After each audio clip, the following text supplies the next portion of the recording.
Salam, salam sejahtera untuk kita semua. Kenalkan, nama saya Saifuddin Ibrahim. Saya orang Bima, lahir di Bima, besar di sana. Ibu saya adalah guru agama dalam keluarga itu. Saya belajar mengaji dari kecil. Sampai suatu saat saya kelas 6 SD baca sebuah kitab suci, Injil Perjanjian Baru. Waktu itu kitab suci dalam keyakinan saya belum ada terjemahan yang saya mengerti.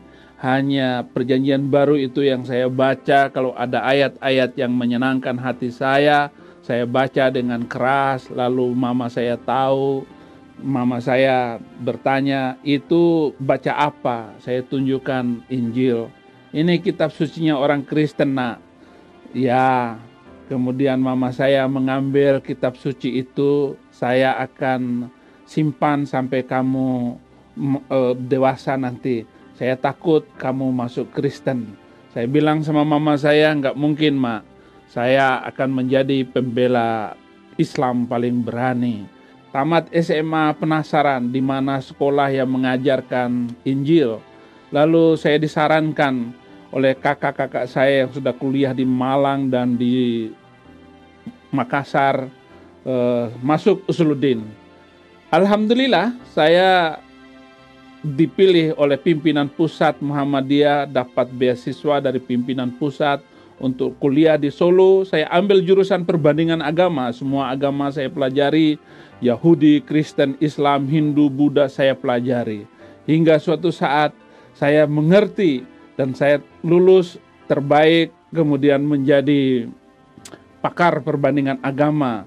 Lalu saya mengajar di Jepara, saya dapat istri orang Jepara namanya Nur Hayati. Dari istri ini lahirlah 3 anak laki-laki semua. Yang pertama saya kasih nama Fikri Khomeini, yang kedua Saddam Hussein, yang ketiga Muammar Gaddafi. Kenapa saya kasih nama anak-anak semacam itu, saudara-saudara? Karena saya sangat mencintai keyakinan saya, karena saya benci dengan Kristen. Saya nggak suka dengan orang Kristen. Tetapi memang Tuhan itu hebat. Saya tatkala menjadi orang Kristen, saya baca Yesaya 42 ayat 6. Aku ini Tuhan telah memanggil engkau untuk maksud penyelamatan. Telah memegang tanganmu, aku telah membentuk engkau dan memberi engkau menjadi perjanjian bagi umat manusia, menjadi terang untuk bangsa-bangsa. Ayat ini rasanya menjadi kekuatan bagi saya. Betapa jahatnya ke hati saya karena sebuah keyakinan bahwa saya mau menjadikan anak-anak saya teroris semuanya. Tetapi Tuhan berkata, aku ini Tuhan telah memanggil engkau untuk maksud penyelamatan. Telah memegang tanganmu, aku telah membentuk engkau dan memberi engkau menjadi perjanjian bagi umat manusia, menjadi terang untuk bangsa-bangsa. Saudara, kalau melihat latar belakang saya, tidak mungkin saya jadi orang Kristen. Jangankan jadi orang Kristen, bayangkan saja tidak mungkin, tidak terlintas dalam hati saya untuk menjadi orang Kristen, apalagi menjadi penginjil, menjadi pendeta semacam ini. Waduh, jauh dari pikiran saya. Tetapi Tuhan merenda seluruh kehidupan saya. Saya mengajar di sebuah pesantren terbesar di Indonesia. Pesantren itu Az-Zaitun. Luas lahannya 1.200 hektar. Murid-murid 11.000, karyawan 3.000, guru-guru 800 orang. Saya di sana menjadi dosen Al-Quran, dosen tafsir hadis. Saya menjadi guru akidah dan guru sejarah Islam. Tiba-tiba menjadi orang Kristen. Ini adalah sesuatu yang tidak masuk akal bagi saya. Tetapi bagaimana Tuhan membawa rencana indah itu, yaitu saya harus menerima kebenaran di dalam Tuhan Yesus Kristus. November 2005, waktu saya menjadi kepala humas di pesantren itu, saya didatangi oleh The Gideons International yang membagi Alkitab ke seluruh dunia. Saat itu, saudara-saudara, saya terima 1.400 Alkitab untuk dibagikan kepada seluruh santri saya. Tetapi Desember 2005, saya diundang Natalan bersama di Cirebon. Tetapi oleh pimpinan saya, bukan saya yang diutus, orang lain yang diutus. Sehingga hari itu saya bertugas sebagaimana biasanya, saya laporkan semua tugas saya. Tetapi tiba-tiba kepala rumah sakit bilang kepada saya, katanya Ustaz Saifuddin Ibrahim yang datang Natalan bersama. Belum saya jawab, dijawab oleh pimpinan saya. Kalau Ustaz Saifuddin Ibrahim yang datang Natalan bersama, maka pulang jadi pendeta Abraham. Saudara-saudara, itulah malam terakhir saya bertemu wajah dengan pimpinan pesantren ini. 4 hari kemudian saya tinggalkan pesantren ini. Saya kacau balau, saya tertekan oleh satu kalimat, saya harus menjadi orang Kristen. Saya pulang ke rumah saya, sampai di rumah enggak balik-balik. Seminggu enggak balik-balik, sebulan enggak balik, dan saya telepon orang yang memberi Alkitab kepada saya. Saya telepon beliau, masih ingat saya nggak Pak? Masih, boleh ketemu nggak? Boleh, kata dia. Kapan? Kapan saja boleh. Dan saya jawab kepada beliau, besok. Akhirnya saya datang ke Cirebon. Saya ingin menyampaikan kepada beliau, saya ingin masuk Kristen. Tetapi sampai di Cirebon, saudara-saudara, saya nggak bisa mengungkapkan isi hati saya untuk menyatakan mau masuk Kristen. Sampai malam dia pulang ke rumahnya, saya tidur sendirian di hotel, pagi-pagi dia jemput saya untuk sarapan. Pagi itu tetap nggak bisa ngomong. Sampai makan siang nggak bisa ngomong. Sampai check out dari hotel nggak bisa mengatakan saya mau masuk Kristen. Lalu saudara-saudara, sampai saya diantar ke stasiun kereta. Kereta berjalan, mestinya saya turun di Indramayu, bablas. Turun di Jakarta, saudara-saudara, kacau balau. Pingin jadi orang Kristen, nggak bisa ngomong, saudara-saudara. Akhirnya saya telepon satu persatu teman saya yang sudah menjadi pejabat di Jakarta. Satu orang respon, kebetulan saya sedang mencari Anda untuk menjadi pembicara dalam seminar membela organisasi-organisasi Islam. Akhirnya, saudara-saudara, saya sanggupi untuk menjadi pembicara dalam seminar itu. Saya menjadi pembicara pembanding. Dalam seminar itu saya katakan, saudara-saudara, tidak ada satu ayat Al-Quran pun yang mengatakan organisasi A, B, C sesat. Mereka senang dan tepuk tangan. Sebelum saya turun dari mimbar karena tempatnya dirahasiakan dan tokoh-tokoh agama semua datang pada kesempatan itu. Saya katakan, saudara-saudara, surga bukan milik orang Islam, surga bukan milik orang Kristen, tetapi surga adalah milik orang yang membangun dunia ini dengan toleransi dan damai. Oh, semua peserta tepuk tangan dan gembira. Begitu saya turun dari mimbar, seorang hamba Tuhan salaman dengan saya. Dia bilang kepada saya merinding mendengar pernyataan Bapak. Bapak boleh merinding, Bapak nggak tahu saya sedang kacau balau. Setelah pulang dari seminar itu, saya telepon orang yang mengundang saya Natalan bersama. Sekarang saya panggil ayah. Saya datang ke tempat dia, ngomong langsung nggak bisa, nelpon nggak bisa. Saya SMS beliau, Pak, sebenarnya saya datang ke Cirebon kemarin itu saya mau bilang kepada Bapak saya mau masuk Kristen. Begitu dia terima SMS saya, dia yang kacau balau. Akhirnya disepakatilah tanggal 4 Maret 2006 saya datang ke Cirebon untuk menerima Yesus Kristus. Dan saya hanya mau suami istri ini saja yang tahu saya masuk Kristen. Begitu saya sampai di rumah beliau, buka pintu rumah beliau, kaget, 18 orang hamba Tuhan disiapkan. Wah, mati aku ketahuan orang jadi orang Kristen. Tapi kepingin sekali jadi orang Kristen. Wah, mungkin ini syarat pertama jadi orang Kristen diterima oleh banyak orang. Begitu duduk, saya ditanya macam-macam oleh mereka. Dan hampir gagal saya terima Yesus hari itu karena ada satu pertanyaan. Apakah agama yang membuat orang selamat dan masuk surga? Loh, ini jawabannya bagaimana? Kalau benar jawaban saya, syukur. Kalau salah, saya ditolak jadi orang Kristen. Langsung saya bilang kepada mereka, Pak, saya ini orang buta, tuntun saya terima Yesus. Sudah, gak usah nanya macam-macam. Ya, Pak, kami gak nanya macam-macam, katanya. Saudara-saudara, lalu saya ditarik ke ruang sebelah untuk membuat pernyataan di atas materi Rp6.000. Loh, kok susah sekali jadi orang Kristen? Kok pakai tanda tangan segala? Saudara-saudara, mungkin ini syarat ketiga. Lalu saya minta kepada mereka surat yang telah mereka siapkan, pernyataan di atas materi Rp6.000. Lalu saya membuat 4 kalimat. Kalimat yang keempat saya menulis begini, saya sanggup berkorban dengan jiwa, raga, dan nyawa saya, serta apapun yang ada pada saya, bagi kemuliaan Tuhan Yesus Kristus. Lalu mereka membaca pernyataan saya, mereka bilang, tidak ada alasan kita menolak orang ini. Lalu saya duduk di kursi semula, mereka berdiri, doa tumpang tangan kepada saya. Mari kita doa tutup mata. Saya nggak biasa doa tutup mata. Saya buka tutup. Lalu mereka serentak berkata, amin. Luar biasa saudara-saudara. Mereka meneteskan air mata setelah saya menyatakan terima Yesus Kristus. Lalu mereka bertanya lagi, bagaimana perasaan Anda setelah menerima Yesus Kristus sebagai Tuhan dan Juru Selamat Anda? Saya katakan kepada mereka, kalau ada satu hal yang membuat Anda bahagia seumur hidup Anda, ini adalah kebahagiaan saya yang luar biasa. Mereka nangis lagi. Saya nggak biasa nangis, saudara-saudara. Maklum masih di sono. Saya hanya biasa nangis kalau nonton film India. Lalu mereka bertanya lagi kepada saya, bagaimana program Anda selanjutnya? Saya katakan, saya ingin belajar Alkitab menurut iman saya. Lalu mereka menyiapkan rumah untuk saya belajar Kristen. Mereka membuka perpustakaannya 3 hari di Semarang, 3 hari di Cirebon, 3 hari di Jakarta. Dan pendeta berganti-ganti mengajar saya untuk belajar membaca Alkitab. Macam-macam lah yang saya pelajari. Ternyata saudara-saudara, belajar menjadi orang Kristen itu gampang.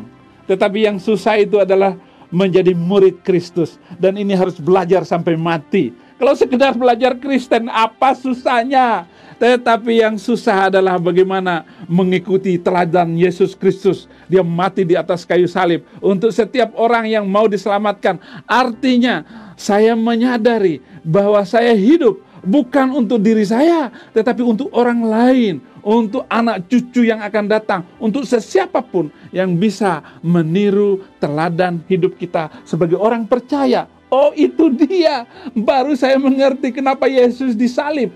Setelah saya menerima Yesus Kristus, saudara-saudara, mereka bertanya lagi, bagaimana program Anda selanjutnya? Saya katakan kepada mereka, saya ingin mengeluarkan anak saya pindah, lalu saya tinggalkan rumah tempat tinggal saya, tanah-tanah yang sudah dibeli saya tinggalkan semua, jabatan dan kehormatan saya tinggalkan semua, lalu kota yang saya mengerti hanya Jakarta. Ada satu rumah ngontrak 2 tahun, lalu pindah, perabotan sudah rapi semua, lalu saya bilang kepada istri saya seminggu kemudian, istriku, sekarang saya sudah menjadi orang Kristen. Saudara-saudara, 7 hari 7 malam istri saya menangis. Dia banting bantal di depan saya. Dia bilang, kamu gila. Padahal saya masih waras. 7 bulan tinggal di rumah ini. Dia bawa kabur 3 anak saya. Masih kecil-kecil waktu itu. Saya menginjil kemana-mana. Banyak orang yang memilih hidup baru karena penginjilan saya. Tetapi tatkala saya pulang ke rumah saya, anak dan istri saya menolak saya dengan keras. Ditinggalkan oleh anak istri ini adalah pergumulan yang menyusahkan hidup saya. Saya waktu itu baru pulang dari Surabaya. Saya buka pintu rumah, hanya satu lampu yang menyala. Tidak ada yang menyambut. Anak istri saya nggak ada. Buka pintu kamar, istri saya nggak ada. Barulah saya sadar bahwa istri saya sudah kabur. Saya lempar oleh-oleh yang saya bawa dari Surabaya. Saya menangis, Tuhan Yesus, istri saya sudah kabur. Setelah puas menangis, saya telepon istri saya, istriku, kamu adalah hadiah terindah yang pernah dikasih Tuhan di dalam kehidupan saya. Tidak ada wanita yang bisa mengisi rongga cinta di hati saya, hanya engkau. Hadiah terindah telah engkau berikan, 3 anak laki-laki semua. Istri saya menangis, saya pun menangis. Setahun, saudara-saudara, istri saya tidak mau. Bahkan saya tanya, kenapa dia nggak mau kembali lagi. Dia bilang kepada saya, kamu najis. Najis kenapa sayang? Kamu makan babi. Istriku, nggak mungkin saya makan babi. Kalau saya makan babi, babi yang makan saya. Tetapi satenya enak, kata orang-orang sih. Saudara-saudara, setahun lewat, istri saya tetap tidak mau kembali. Anak-anak sudah pindah sekolah semua. Dan ini adalah suasana yang menyedihkan sekali. Saya mau telepon, HP-nya dimatikan. Saya ganggu telepon rumahnya, lobe cas telepon.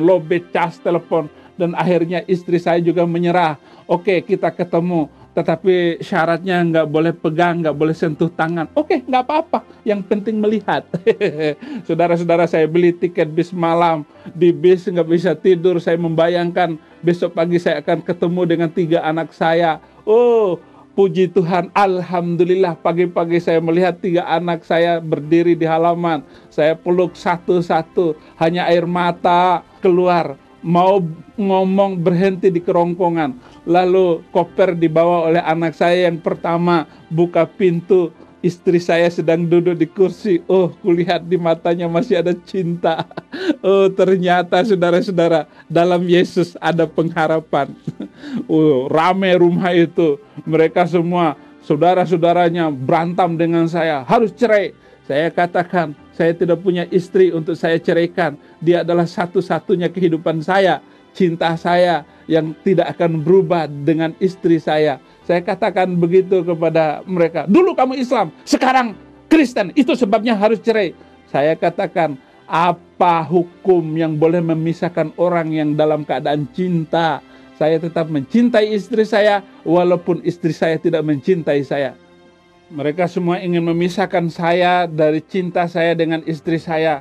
Lalu setelah matahari mulai meninggi, keluarga-keluarga sudah pulang dan saya tinggal dengan istri. Lalu saya ngobrol dengan istriku, kita harus hidup serumah. Kalau kita cerai, anak kita yang rugi. Yang penting kita hidup serumah. Silakan kamu tetap Islam, saya Kristen. Anak-anak terserah anak. Istri saya bilang, tidak ada satu alasan pun yang membuat kita harus hidup serumah. Dan satu-satunya alasan, kamu harus masuk Islam lagi.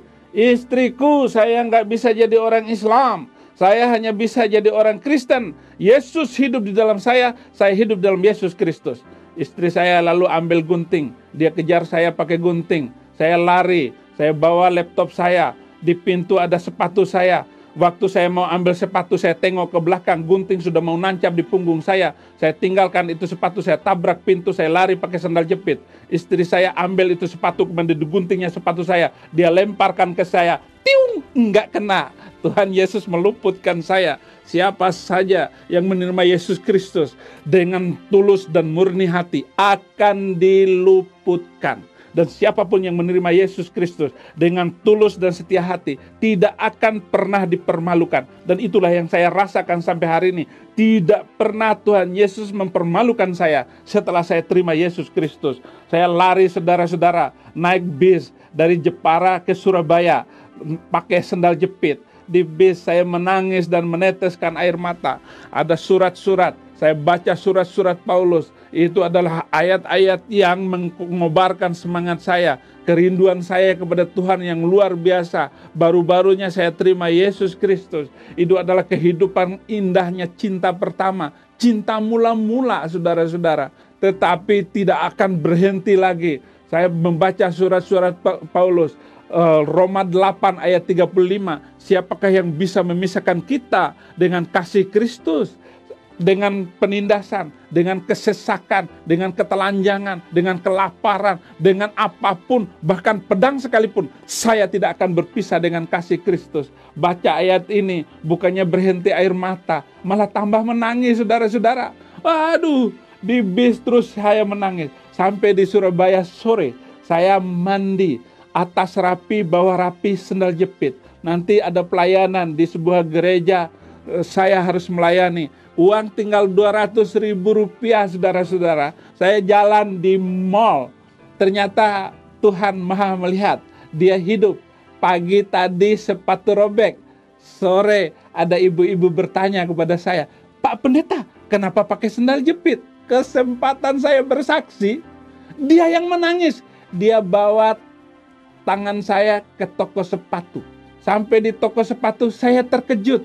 Karena harga sepatu jut-jut. Bagaimana dengan uang 200.000 untuk membayar sepatu yang harganya jut-jut? Ada sepatu 2 juta lebih saudara-saudara. Dalam hati saya mau sepatu yang mahal itu. Tetapi saya malu dengan Tuhan Yesus. Dia nggak pernah pakai sepatu yang bagus. Saya pilih sepatu yang setengah harga. Ibu itu, Pak sudah cukup. Saya bilang, iya Bu, yang ini saja. Pilih yang bagus. Tetapi hati saya tidak mampu untuk memilih yang bagus. Cukup ini saja Bu. Saudara-saudara, sandal jepit saya taruh di kolong. Saya pakai sepatu baru. Langsung pakai ya Pak? Iya. Saya jalan dengan air mata. Di mall itu air mata saya menetes. Kemudian penjaga toko sepatu teriak, "Papa, sandalnya, sandalnya," katanya. Saya pura-pura tuli. Orang sudah pakai sepatu kok pakai sandal jepit. Tidak, saya tidak akan kembali ke sandal jepit. Saya tidak akan kembali ke ajaran yang telah menghina martabat dan kehidupan saya. Saya tidak akan kembali kepada ajaran yang membolehkan manusia membunuh manusia lain karena perbedaan keyakinan. Tetapi Yesus mengajarkan, Matius 5 ayat 44, "Kasihilah musuhmu dan berdoalah untuk orang yang menganiaya kamu." Tidak ada alasan bagi saya kecuali saya duduk dan bersimpuh di bawah kaki Kristus. Waktu awal-awal saya nggak tahu Yesus itu Tuhan atau Nabi atau siapa, masa bodoh. Tetapi ajarannya ini telah mengubah seluruh mental saya dan keyakinan saya. Paradigma dan bangunan iman saya berubah total karena begitu ajaibnya pengajaran perjanjian baru. Sejak kerusuhan yang melanda Indonesia, banyak gereja yang dihancurkan. Kemana-mana saya pergi ke Poso, saya pergi ke Ambon, saya melihat bagaimana sisa-sisa kerusakan. Saya datang ke Bekasi, ada satu gereja yang sudah 3 kali dirobohkan, diratakan dengan tanah oleh orang-orang yang berjubah. Jemaatnya kocar-kacir, bahkan ada perempuan yang lompat pagar, ditusuk kemaluannya. Setelah orang-orang yang berjubah itu meninggalkan gereja yang sudah dirobohkan itu, gembala gereja itu datang ke tengah-tengah gereja, lalu menangis. Dia menenteng anak perempuannya. "Tuhan, sudah habis pelayanan saya." Anaknya yang masih gadis, besok pagi akan sekolah. "Bapak, saya sudah habis buku saya, pakaian saya. Besok saya pakai apa ke sekolah, Pak?" Dengan mata kepala saya melihat itu. Saya berdoa kepada Tuhan, "Tuhan Yesus, berikan saya waktu untuk berbicara betapa jahatnya manusia-manusia yang tidak mengenal Tuhan. Biarlah saya membela mereka, Tuhan. Berikan waktu itu kepada saya, Tuhan." Itulah suasana yang luar biasa. Saya tidak akan kembali ke sandal jepit. Saya sudah pakai sepatu baru. Air mata menetes. Ada lagu waktu itu yang baru saya dengar. Saya nggak tahu siapa pencipta lagu itu. "Bapa, sentuh hatiku, ubah hidupku menjadi yang baru." Waduh, saudara-saudara, betapa indahnya pakai sepatu baru. Sepatu baru adalah lambang pertobatan. Orang yang pakai sepatu baru hanya boleh jalan di jalan yang baik. Dia tidak memikirkan lagi masa lalunya. Dia tidak memikirkan lagi apapun yang ada di belakang. Yang di depannya adalah Yesus Kristus. Itulah orang yang pakai sepatu baru. Orang yang pakai sepatu baru tidak boleh berjalan di tempat becek. Kalau perlu, copot itu sepatu. Dan itulah yang kita mengerti tentang pertobatan itu. Malam hari itu saya khutbah sore. Wah, luar biasa. Urapan Roh Kudus itu. Semua jemaat meneteskan air mata dan terharu. Pulang, kemudian saya telepon istri saya. "Istriku, saya tidak pernah lupa berdoa untuk kamu. 5 kali sehari saya berdoa untuk kamu. Mau tidur ingat kamu, bangun tidur ingat kamu. Mau makan ingat kamu, di gelas ada wajah kamu, di piring ada wajah kamu. Saya selalu menyebut nama kamu. Saya mencintai kamu, istriku." Istri saya bilang begini, "Saya juga tidak pernah lupa berdoa untuk kamu, suamiku." Apa doa kamu? "Tiap selesai sholat saya berdoa supaya kamu masuk Islam lagi." Istriku, kamu salah berdoa. Nggak mungkin Tuhan Yesus mengabulkan doa kamu. Tetapi doa saya lah yang dikabulkan oleh Tuhan. 1 orang bertobat, seisi rumah diselamatkan. Istri saya menangis, saya pun menangis. Halo, telepon putus. Tapi saya percaya doa saya lah yang dikabulkan oleh Tuhan. Namun saudara-saudara, menanti-nanti waktu di mana Tuhan mengubah istri saya. Ini adalah masa-masa penantian bagi saya. Kapan Tuhan doa saya? Walaupun saya percaya dengan firman Tuhan, demikianlah firman yang keluar dari mulutku tidak akan kembali sia-sia. Begitupun doa saya tidak akan dilupakan oleh Tuhan. Bahwa setiap doa saya pasti dikabulkan oleh Tuhan. Apalagi saya berdoa berkali-kali dengan air mata dan kesedihan. Desember 2008, 2 tahun setelah saya terima Yesus Kristus, istri saya keluar dari kolam baptisan. Itulah air mata kasih yang luar biasa. Saya taruh kepala saya di tanah karena saya bersyukur betapa ajaibnya Tuhan Yesus Kristus. Istri saya bergereja. Dan saya suruh anak-anak saya mendampingi mamanya. Semua anak saya harus mendampingi mamanya ke gereja. Kalau saya pelayanan di Jawa Tengah, di Semarang, anak istri saya bawa semuanya. Dan ajaib Tuhan itu, betapa hebatnya Yesus itu telah mengubah hidup saya. Dan yang lebih daripada itu, kami hidup rumah tangga dengan bahagia dan senang sekali. Tanggal 20 Januari kemarin, 2013, waktu saya khutbah di Bangka, saya rindu untuk menelpon istri saya. Tetapi nggak ada kesempatan, kecapean. Siang saya khutbah seminar, malam KKR. Senin, Selasa, Rabu baru saya bisa menelpon istri saya. 3 kali saya miss call, tidak ada jawaban. Saya telepon anak-anak saya, "Mama bagaimana?" "Mama baik," katanya. Saya tanya lagi yang satu, "Mama baik." Jumat saya kembali ke Jakarta. Saya tetap pelayanan. Hari Minggu tanggal 27 Januari saya khutbah di gereja. Selesai khutbah, saya ditelepon oleh saudara dari istri saya. "Maaf, Din, karena pesan dari istrimu baru kali ini disampaikan. Seminggu setelah selesai semuanya, baru disampaikan." "Emang kenapa, Bang?" "Istrimu telah meninggal dunia." Saudara-saudara, saya tidak bisa lagi menangis. Saya ajak teman-teman saya pulang ke Jawa Tengah untuk mengunjungi istri saya. Dan di sana saya menangis di atas kubur istri saya, meneteskan air mata dan berdoa, "Tuhan, wanita ini telah mengorbankan seluruh hidupnya kepada hamba-Mu ini. Dan dia mengikuti hamba-Mu dengan luar biasa." Baru kemudian saya pulang. Ada hal-hal yang membuat saya sedih dan meneteskan air mata. Ada hal-hal yang membuat saya gembira. Dan hal yang paling menggembirakan dari seluruh rangkaian pertobatan saya adalah seminggu kemudian Saddam Hussein bertemu dan liburan dengan saya di Jakarta. Saya bilang kepada anak saya, "Saddam Hussein, nak, kamu jangan emosi dulu. Lihat pelayanan bapakmu ini. Banyak orang yang bertobat. Tetapi walaupun ribuan bahkan jutaan orang yang bertobat, karena mulut bapakmu tidak ada nilainya kalau 3 kalian belum terima Yesus Kristus." Itulah kerinduan saya. Tidak lama kemudian, karena Saddam sudah menyaksikan bagaimana saya melayani khutbah di gereja dan sebagainya. Hari terakhir Saddam bilang begini, "Abi, tuntun saya terima Yesus Kristus." Dan ini adalah kebaikan saya yang luar biasa. Tinggal ada waktu-waktu yang lain untuk 2 anak saya lagi yang siap menerima Yesus Kristus. Inilah rangkaian dari seluruh pertobatan saya. Dan hari ini sudah 6 tahun saya terima Yesus Kristus.